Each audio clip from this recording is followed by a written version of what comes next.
Hi guys, welcome to our Rube Goldberg project. I'm Sydney Michigan. I'm Sophie Nix. I'm Brooke Weiss. And I'm Aiden Robinson. And we are the Jiminators!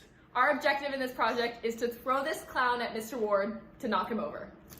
We start our project by turning on this air pump. When the air pump is turned on, it inflates the balloon, lifting up this binder, giving the weight potential energy. This binder acts as a second class lever because the load, the weight, is in between the fulcrum and the effort force of the inflation of the balloon. When the weight falls off, it hits this first book, which then hits the second book. These two books act as a second class lever because the force is at the top and the load is in between the force and the fulcrum.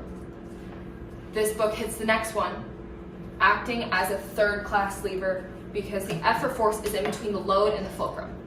These last ones are also third class levers. As the books fall, the last one is pushed off the table and it pulls on this rope. When this rope is pulled, it turns on the power drill. This power drill rotates this mason jar, acting as an axle and wheel because the bit, which is at the axle, is causing the mason jar, which is the wheel, to rotate. The power drill, which is acting as an axle and wheel, is connected to a string. The string is also connected to this mason jar lid, which is acting as a screw. Once the power drill rotates, it rotates the axle and wheel, which pulls the string. Once the string pulls, it unscrews the lid. The string is also connected to a pencil, which is between a book and a leaf blower battery. Once the pencil falls off, it causes the book to fall on top of the leaf blower battery, turning on the leaf blower. The leaf blower, which is on top of a skateboard, has a string attached to it. Once the leaf blower turns on, it propels against this plastic container, which causes the skateboard to fall back, which also causes the string to fall back, making the wheel spin.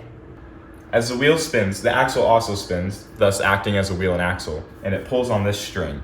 The string from the wheel and axle then pulls the scissors shut, which cuts this string. The scissors act as a wedge and cause that weight to fall. The weight is attached to two pulleys. As the weight falls, it pulls the car up the inclined plane, hitting the book. The force of the car hits the first book. This acts as a third class lever because the force is in between the fulcrum and the load. The last book, however, acts as a second class lever because the load is in between the force and the fulcrum. The books knock into this weight and it falls down, catapulting this clown at Mr. Ward. This lid acts as a first class lever because the fulcrum is in between the load and the effort force. The load is the clown and the effort force is created by this weight when it falls.